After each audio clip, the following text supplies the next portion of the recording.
दो तीन जोरदार जयकारे लगाए। बोले तेजाजी महाराज की, सुरेशिया माता जी की, रामसा पीर की। उपस्थित छोटे भाई क्यों सर के हमारे आपके लोक लाडले विधायक रहे नारायण बेनीवाल, क्यों सर के पूर्व प्रधान जिला परिषद के आरएलपी के सदस्य छोटे भाई पुनाराम जी मेघवाल, आपके प्रत्याशी कनिका बेनीवाल, मजबूत स्तंभ और मेरे बड़े भाई की भूमिका में रहे मेघ सिंह जी चौधरी, भागीरथ जी डूडी, बावड़ी के प्रधान राजूराम जी खोजा, खरनाल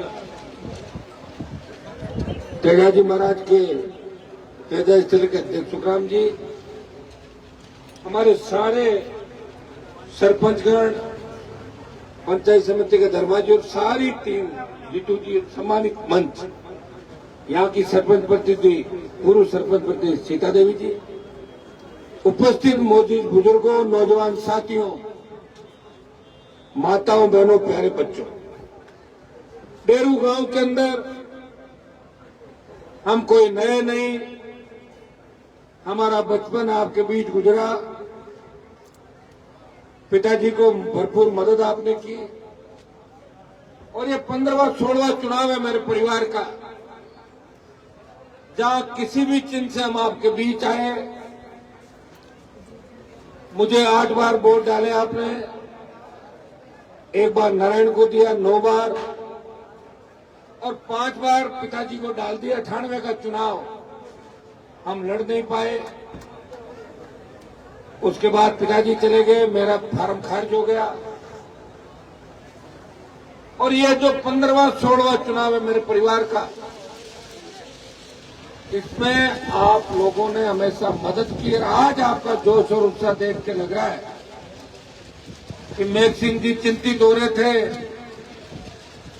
कि थली बेल्ट तो जोरदार है लेकिन सड़क में कहीं कमजोरी नहीं रह जाए, तो सड़क से ही शुरुआत करी चुनाव प्रचार की। डेरू गांव से तेजाजी महाराज का प्रचार और देखिए बहुत भव्य मंदिर तेजाजी महाराज का बन रहा है।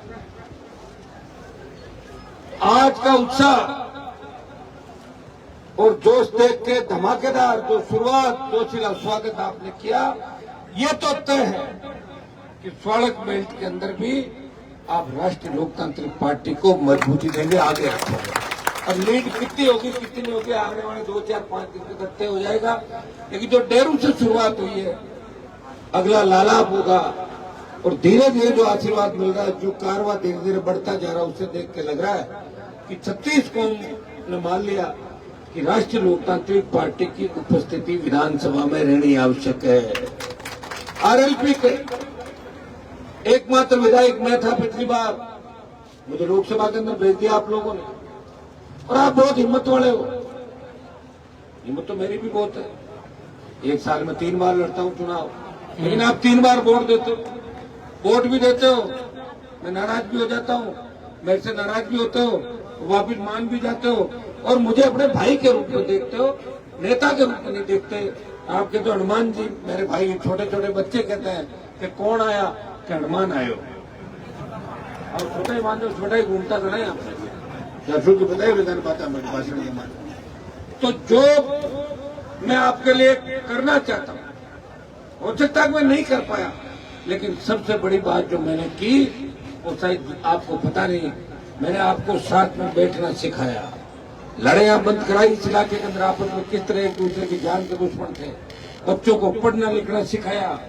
पहले कोई गांव में स्कूल की बात नहीं करता था, लेकिन दारू में अभी स्कूल बननी बकाया है, ये बात आपने की स्कूल जल्दी बनाओ। वो आपको विश्वास दिलाता कि आगामी महीना 20 दिन के अंदर दिल्ली आपके कागज मैंने भिजवा दिए, पूरी नई बिल्डिंग दारू की स्वीकृत हो जाएगी।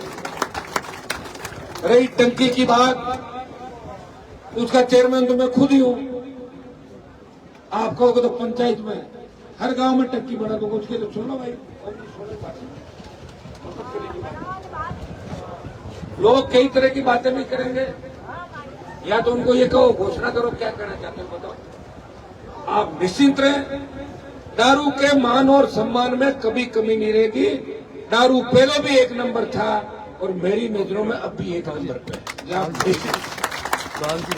स्कूल भव्य स्कूल बनाएंगे, जैसा मेरे गांव का स्कूल है बन रहा, उससे 21 बनाएंगे, 19 नहीं बनाएंगे। देखिए सड़कों का जाल बिछा, कितनी बड़ी डूंगरी हुआ करती थी यहाँ पे। सड़क वाले ठेकेदार ने थोड़ी बदमाशी की है, चिंता नहीं करें, मैं डंडा लेकर उसके पीछे पड़ा हुआ। और आप जल्दी सुन लोगे कि ठेकेदार जी को पकड़ लिया और वापिस ला रहे हैं। उस कार्य नहीं, वो तो पूरी सड़क की बाजी बनानी पड़ेगी, तो चिंता क्यों करो, थोड़ी सी हिम्मत रखो आप। इन सारे ठेकेदारों ने मिलकर लोकसभा चुनाव के अंदर नागौर में मुझे हराने का कितना प्रयास किया कि हनुमान को मत जिताओ, नहीं तो हमें जीने नहीं देंगे। चाहते हैं ऐसे ही सड़कें बना के भाग जाए। ये तो मैं बैठा हूँ, फिर भी सड़कें ठीक है। हमारे चेयरमैन बैठे सुभाष जी कंदोई, मुंडवा नगर पालिका उधर। नागौर मुंडवा खींवसर की, नागौर संसदीय क्षेत्र की सड़कें फिर भी ठीक है। बाकी जिलों में तो 1 साल 1.5 साल 2 साल उनका डेसन। अब आपका जो बचा हुआ दारू से खोड़वा भी बनाएगी सड़क, तो गाड़ियों के अंदर भी 3-4 सड़कें निकलवाई। एक सीलगांव और भागरोद की डाणियों की सड़क बाकी है हिम्मतपुरा की तरफ, वो तो घोषणा कर ही रहा हूं कि दूसरे भी देख लिया आपने, कोई नहीं बना रहा, मुझे ही करना पड़ेगा आखिर काम। और 5 साल का पट्टा आपने मुझे दे रखा है, 5 साल तो MP हूं मैं, वो दे दिया आपने पट्टा। अब तो लड़ाई, इस प्रतिष्ठा की लड़ाई MLA के पद की लड़ाई नहीं है, ये लड़ाई है मोदी अमित शाह को सबक सिखाने की। ये लड़ाई है कि खींवसर की धरती के लोग भारतीय जनता पार्टी के झांसे में नहीं आएंगे। खींवसर के लोग, क्या तेजाजी महाराज का अवतार हुआ, वो लोग आपसी मनमुटाव भुला के सारे लोग RLP का प्रत्युत्तर राजस्थान की विधानसभा के अंदर भेजेंगे, ताकि हनुमान बेनीवाल की दाढ़ लोकसभा में कमजोर नहीं हो सके। ये खींवसर के लोग, आप क्या दारू के अंदर बचा हुआ जो भी काम, मैं आपको आश्वस्त करूं कि आने वाले 1 साल के अंदर तमाम सड़क, पानी, स्कूल, बिजली की जितनी भी समस्याएं, डाणी कुछ डाणियां शायद 2, 5, 10 बाकी रह गई होगी बिजली से, आप चिंता नहीं करें। कोशिश तो मेरी रहेगी चलते चुनाव के अंदर भी सारी में जुड़वाऊं, लेकिन सिख तो दिखाने कह रही हो वो तो बराबर आज अखबार गवर्नमेंट मजवा के पड़ता है। घनी बातें लिखी है पुरानी, अति मारू आता ही तो करो, पहले आता ही कोने आप वाले करवा रहे भाई। 1 मिनट, इन्होंने अपनी भावना थी उससे जरूरी, और आदमी किसके सामने कहता जो करने वाला होता उसी के सामने, तो आप बड़ी जल्दी करवा रहे हैं।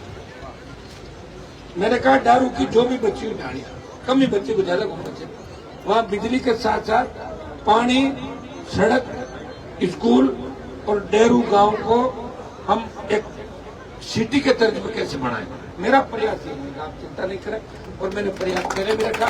और मेरी एक खासियत आपने देखी होगी कि किसी ने मुझे वोट दिया या नहीं दिया, मैं नहीं देने वालों को कभी ये नहीं कहता आपने नहीं दिया।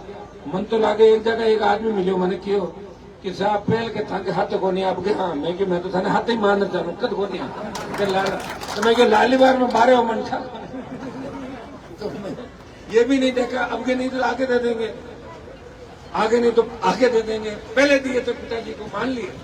एक बार मेरे परिवार को किसी ने वोट दे दिया, पिताजी को दे दिया, मुझे दे दिया, नारायण को दे दिया। मेरे हिसाब से दारू को पूरे गांव ने मुझे कभी न कभी तो वोट दिया, पूरे गांव में कोई ऐसा घर नहीं है जिसने मेरे परिवार को एक बार वोट नहीं डाला। छोटे मोटे नाराज के सगे भाइयों मोदी खड़ी हो गए, सगा भाई ने ब्याह सगे में देखो रूसा पाचा मनावार करार मातापड़ी कराता है। तो मैं आपको आश्वस्त करा, ये खींवसर का चुनाव राजस्थान का भविष्य तय करेगा। खींवसर से जो आंधी चलेगी वो 2028 के अंदर राजस्थान में सुनामी बढ़कर किसानों का राज लाएगी।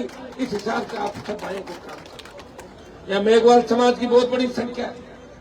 मैं मेरे भाइयों का आह्वान करता हूं कि हरियाणा के अंदर भारतीय जनता पार्टी ने आरक्षण का वर्गीकरण कर दिया, और यहां भी अगर जीत गए कोई बोलने वाला नहीं आपकी बात। एक व्यक्ति खड़ा है जो वोटों की बिना परवाह किए हमेशा मेघवाल समाज की पैरोकारी आगे होके करता है। उसने यह भी कहा कि इस बार चुनाव के बाद खींवसर में बाबा साहब की भव्य प्रतिमा लगवाऊंगा। ये मैंने बोला है, पहले चुनाव में नहीं बोला। और ये आवश्यक है, जिस व्यक्ति ने संविधान का निर्माण किया, प्रतिमाएं तो लगती है हर जगह, लेकिन जिनकी लगनी चाहिए उनकी प्रतिमाएं अगर नहीं लगे, और वो किसी जाति के नहीं होते। लोक देवता तेजाजी महाराज अब एक जाति के नहीं है। हाँ, ये ठीक है, क्यों जाट जाति में हुए, ढोलिया वंश में हुए, लेकिन वो तेजाजी महाराज सबके। कोई ये गलतफहमी नहीं पाले कि तेजाजी माँ का एकला गए तो फिर अकेले कोई रह जाएंगे। ध्यान रखना, लाखों करोड़ों जो लोग आते हैं सारे वो तेजाजी महाराज को लोक देवता मान के आते हैं। और आपको सुन के अचंभा होगा कि कोटा और हाडोती के राजपूत राजाओं ने सबसे ज्यादा तेजाजी महाराज की पूजा अर्चना कराई पूरे हाडोती अंचल में। धाकड़, मीणा, गुजर, जाट, राजपूत, मेघवाल, तमाम जातियां वीर तेजाजी को मध्य प्रदेश तक मानती है। और हमें एक सौभाग्य मिला और ये मुझे आशीर्वाद मिला कि 2008 से लेकर 2023 राजस्थान की विधानसभा में जयकारे, लोकसभा में जयकारे लगा के ये संदेश देश के अंदर दिया कि तेजाजी का भक्त किसान कौम की रखवाली करने के लिए आ गया है। इसलिए चिंता छोड़ो। इसलिए भाइयों, हरियाणा, उत्तर प्रदेश, पंजाब के अंदर भी तेजाजी के गाने बजने लगे और देश में पता चला कि वीर तेजाजी महाराज ने 1000 साल पहले गाय की रक्षा के लिए लड़ाई। ये मंदिर के निर्माण के अंदर आप देखिए कई तरह की बातें आएगी। मैं सुख जी को आश्वस्त करता हूँ, आप चिंता नहीं करें। अब की बार मेले के अंदर आपने देखा हो, हमारे लोग वहां जाके बैठ गए, मीटिंग बनाओ, आज मीटिंग बनाओ। मीटिंग तो कैसे, ऐसा कोई होता है कि रैली नहीं होता मीटिंग। लेकिन आपने देखा होगा और आपने यह भी देखा होगा कि हनुमान बेनीवाल पाक साहब था। वो चाहता था कि किसी भी तरह की बात नहीं हो, झगड़ा नहीं हो। इसलिए सब लोगों को वो सब लोगों को साथ लेके आया और सबको साथ लेके गया। और वहाँ बिल्कुल एक पत्ता भी नहीं हिलने दिया और जरा सा भी झगड़ा नहीं होने दिया। भजनलाल चाहता था कि झगड़ा हो, आपस में लड़े मरे और हनुमान को बदनाम कर दूं राजस्थान और देश के अंदर, लेकिन मैंने झगड़ा नहीं होने दिया। और आज तक राजस्थान के अंदर चाहे बाड़मेर में मेरी गाड़ी पे फायरिंग की, पथराव किया, लेकिन मैं 4 पत्थर खा के निकल गया। मैंने भाइयों को आपस में झगड़ा नहीं करने दिया। ये होती है सोच। एक आदमी ओछी सोच हो तो क्या करते हैं, कहीं कड़ी दार पड़ गए जाते, उससे समाज थोड़ी चलता है। मैं मेरी जगह पे हूं। मैंने देश और प्रदेश के बड़े बड़े नेताओं को नागौर दिखा दिया। इन बड़े बड़े नेताओं के मुंह से तेजाजी के जयकारे लगवाए। जो कहते थे तेजाजी महाराज को हम नहीं मानते, वो कह के जोर जोर तेजो गावे आग निकाल गए। तो वही तो करी शुरुआत। क्या आप सब एक बात को मान लें कि जो मजबूत स्तंभ आपके सामने खड़ा आपका भाई, जिसको पूरे देश का किसान जवान प्यार करता है। जब मोदी ने किसानों को 3 बिल लाए, आपके भाई ने मोदी की सत्ता को ठोकर मारी और पड़ोसी थाली छोड़ के आपको सड़कों पर पड़ा रहा 70 दिन तक। जब सेना को ठेके भी दिया, हनुमान बेनीवाल ने इस कौम का नाम रोशन किया और अग्निवीर की लड़ाई लड़ी। वो दिन दूर नहीं जब अग्निवीर वापस होगा। जब देश की पहलवान बेटियां न्याय के लिए जंतर मंतर में बैठी थी, तब ये नेता नहीं थे, वो आपका बना हुआ नेता था। उसने कहा कौन है वो बाहुबली, बताओ मुझे। भागे उन बेटियों को न्याय दिलाया। तो उन्होंने मुझे बाद में याद किया कि नहीं किया, लेकिन मैंने मेरा फर्ज निभाया हर जगह। और आपको फिर आश्वस्त करता हूँ, मेरे घर के दरवाजे आपके लिए खुले। लोग कहते हैं कि हनुमान जी तो परिवारवाद करते हैं, बिल्कुल नहीं करता। भागीरथ जी से मेरी जयपुर में बात हुई, मेघ सिंह जी दोनों इस बात के गवाह हैं। मैंने आपको ये नहीं कहा कि मेरे घर से बाहर इस बात को ले जाओ। मेरी इच्छा थी कि मेरे घर से बाहर किसी को उम्मीदवार बनाओ, आप तैयार हो जाओ। लेकिन लोगों की इच्छा ये थी कि हनुमान जी जब बाहर लेगा तो माऊ उम्मीद मत करियो। तो मैं अब क्या कर सकता, मैं तो फंसा हुआ था दोनों तरफ से। मैं नारायण को चुनाव लड़ाना चाहता था। मेघ सिंह जी और हमने 7 दिन कोशिश की। बोकियों का तो हगड़ा भेड़ा और लड़ा घूमा। अब के उम्मीदवार दूजा हिसाब करना है। आरएलपी पार्टी युवा किसान महिला की बात करती है। अब तो था तुम्हारे घर में ही झगड़ो कराओ मन लगे। यहाँ एमएलए बने बाद में आते नहीं जिताया तो रिसार पीर की हमारी दिक्कत नहीं तो लोग लिखे गए हनुमान जी रिसा जी पीर जाते रहे तो अरे घना बोटा हूँ डारू जिताए जाओ ना। अब के जोर ठीक है डारू को अब कोई लाडली एक दो बार आगे पास रियाज माने भेड़ा ले और कोई माऊ नाराज है हमारी बात कराई जो कोई और है तो बातचीत करें बातचीत तो रास्ता निकले बातचीत सही तो रास्ता निकलता है। और मेरे से सीधा आदमी आपको नहीं मिलेगा जिसने बिचौलियों को खत्म किया। पहले लोग नेता के जाता दिन कहता ये फलान दिन ले रहा हूं बढ़ जाओ अब कहता तो आज सीधा ही मगड़ तो ये मैंने कोशिश की एक दिन में तो कोई कुछ नहीं कर पाया कोशिश की थाने भेड़ा बैठना सिखाया गलत रास्ता नहीं पकड़वाया। नशे की बात छोड़ो मैं तो खुद चाय पीता हूँ और वो मीठी और फीकी में उसमें कोई नहीं बाकी मैंने नशा नहीं किया। और मुझे अगर शौक होता इन चीजों का इतना पैसा कमा लेता कि मुझे किसी चीज की आवश्यकता नहीं। मैं विदेशों के अंदर दूसरे नेताओं की तरह रहता प्रॉपर्टियां बनाता। जब प्रॉपर्टी लिखता है अखबार के अंदर ये फार्म भरते उससे आप देखो आप उससे आपको अंदाज लगाए कि आपका नेता आपकी सेवा करता है। वो 24 घंटे में 18 घंटे आपके लिए लड़ता है। उसको जब गुस्सा आता है तो इस बात का आता है कि मैं जिनके लिए लड़ रहा हूं अगर मैं इनमें सुधार नहीं कर पाया तो मेरे जवानी के 25 साल मैंने क्यों खराब किए इस बात की चिंता मैं करता हूं। जब पिता बड़ा भाई जिन छोटे भाइयों को गोद में खिलाता बड़ा भाई और उंगली पकड़े बड़ा भाई की उंगली पकड़ के छोटा भाई चलता है और जब छोटा भाई बड़े भाई के सामने होता है तो बड़ा भाई कहता है कि मैंने इसको किस तरह खिलाया और ये मेरे सामने। इसलिए मैं कई बार अगर आपको डांट भी देता हूँ घर पे बच्चों को तो आप बड़ा भाई समझ के सोचना कि हनुमान जी खुद के लिए नहीं डांट रहे वो तुम्हें तुम्हारा भविष्य और तुम्हारी जिम्मेदारी याद दिला रहे। मैं अकेला लड़ रहा हूँ इस राजस्थान के अंदर। मेरे से पहले पार्टी बना लेते तुम उनका झंडा पकड़ लेता। पार्टी भी आपका आशीर्वाद से मैंने बनाई और इस पार्टी को जिंदा भी रखा। बोतल का चुनाव चिन्ह चोरी करके ले गए थे कांग्रेस बीजेपी के लोग टायर पे दिल्ली गया बोतल वापस आया और अब बोतल 2029 तक रिजर्व हो गई। इसलिए चिन्ह मुझे लग रहा है 1 नंबर पे आ सकता है 1 नंबर पे वो तो परसों पता लगेगा लेकिन 1 नंबर पे चिन्ह आना किसान कौम के लिए खुशी की बात है कि वीर तेजाजी महाराज और राम साहब पीर के आशीर्वाद से बनी ये पार्टी। लोग कहेंगे आरएलपी देश में बात चलती पहले थे कि मोदी के साथ ये दल कौन सा है ये राजस्थान की राष्ट्रीय लोकतांत्रिक पार्टी है जो किसान जवानों ने बनाई खुद के दम पे लड़ रहा है किसानों को। अब कहता है कि इंडिया अलायंस के अंदर भारतीय जनता पार्टी की 11 सीट हरा के राष्ट्रीय लोकतांत्रिक पार्टी बोतल के चुनाव चिन्ह पर लोकसभा के अंदर पहुंची। भाई मैं विश्वास दिला कि आप अब तो मुझे पता है कि लेट सेट की कोई बात नहीं क्योंकि मैं तो पहले जब नहीं आया जब भी आपने जिताया मुझे 2 बार। अब मैं खुद घूम रहा हूँ 1 नहीं 3 जने घूम रहे हूँ 3 नहीं 30 है देख लो मंच पे सारे।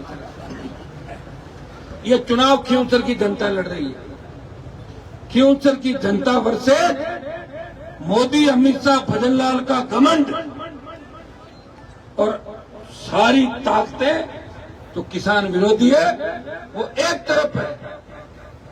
हमारा भाई जो बीजेपी का उम्मीदवार है वो तो आपने तो ट्रेनिंग ले रखी है वो खुद बीजेपी को थोड़ी वो तो ट्रेनिंग लेके और नाराज होके चला गया था। नाराज भी बिना बात प्रधान से बड़ा मेरे पास पद नहीं था प्रधान बनाया और अब मेरे पास अगर रहता तो मैं एमएलए का चुनाव लड़ा था। इस बार मेरे पास उम्मीदवार नहीं था बताओ मैं क्यों नहीं।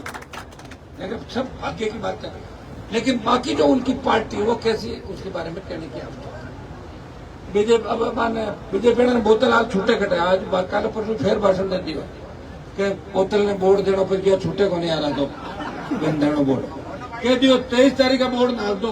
तो भाई मैं आपसे अपील करता हूँ 13 तारीख को तो बोर्ड दे देना राष्ट्रीय लोकतांत्रिक पार्टी को और बच जाए वो 23 तारीख को इलेक्शन दिलवा देना जिन्होंने मांगा। आपको मैं धन्यवाद दूंगा। लंबा समय हो गया आप भी सुबह से परेशान है। फिर चुनाव के माए अगर कोई देर सवेर कोई बात करनी हो कभी रात अंदर थे लागे जो उसे मनाना निशान हो तो मैंने बताया दीजिए बातचीत हम कर ले। आप आते हो चुनाव डेरू भी मिलकर पंचायत पूरी लड़ रही है पूरी कॉन्स्टिट्यूंसी लड़ रही है। ये सब तैयार हो जाओ इस बार सारे भेदभाव बुला के जिस तरह मुझे 2003 में उसके बाद लगातार 1000, 1100, 950 उससे वोट करते थे। उससे ज्यादा तादाद में दोनों हाथों से आशीर्वाद दोगे। सरपंचों की जो गुटबाजी है, मेरे लिए 2 महीने छोड़ दो ना, क्या फर्क पड़ जाएगा आपका। सरपंच का वोट तो बात हाल का 4 महीना हुए, 6 महीना हुए, उन गुटों को रखो। और मैं भी आपको बता कि सरपंचों में किसी को डिस्टर्ब नहीं करता, किसी को नहीं कहता कि थे वोट अड़ दो। सरपंच का काम सरपंच करेगा, एमएलए का एमएलए, एमपी का एमपी। अगर मेरी रखवाले में कोई कमी रही हो, अगर आपको लगता है कि आपका सांसद कमजोर है, आपका विधायक कमजोर है, तो मुझे वोट आप दे सकते हो। मैं जहां भी रहा मजबूती के साथ रहा। सरकारों को मैंने सिखाया। अभी बीकानेर में जब शहीद का दर्जा नहीं दे रहे थे तब मैं गया और शहीद का दर्जा दे दिया। अभी 10-15 दिन पहले एक हमारे फौजी भाई आए थे छुट्टी, और रोड एक्सीडेंट में उनकी मौत हो गई। गांव में कैसे सड़क में एक्सीडेंट हो गई। तो मैं घरेड़ा फोन करियो मैंने कि एमपी साहब मैं क्यों हो कहीं है, क्यों हो तो गाँव में है। तो मैं क्यों चाहूँ कहीं हो शहीद हो दर्जो, मैं क्यों मारो कह दो मैं आ रही हूँ। थोड़ी देर फिर फोन किया की जरूरत को दर्जो दे मैं कह रही हूँ गाँव में आ रहे हैं। आप बताओ, एक संदेश होता है। आप भी कहते हो तो चुप रहेगा, हनुमान ने बुलाऊं कि मैं ठीक है। RLP की झंडी ली गाड़ी जब टोल नाके से निकलती तो क्या छोड़ो रे यार, को माता पड़ के जान दो। RLP का टोल फ्री राजस्थान। मैं कोई आपको ये नहीं कहता कि आप गलत काम करो। टोल मुक्त राजस्थान, रोड टैक्स देते हैं, पेट्रोल डीजल की बड़ी कीमतें, तो भाई किस बात का टोल फ्री बिजली। मैं आपको विश्वास दिलाता हूँ कि इस साल हम लड़ेंगे, संघर्ष करेंगे। अग्निवीर के बाद अगला नंबर होगा कि 16 लाख करोड़ का देश के किसानों का कर्जा है, उसको माफ हम लोग कराएंगे। ये मैं विश्वास आपको दिलाता हूँ। बिजली फ्री करावा 6 घंटों बताए तो मेरे पानी कम है चालू बता आपकी भावनाओं के अनुरूप सारे काम करेंगे। बहुत बहुत आपको धन्यवाद। जय हिंद।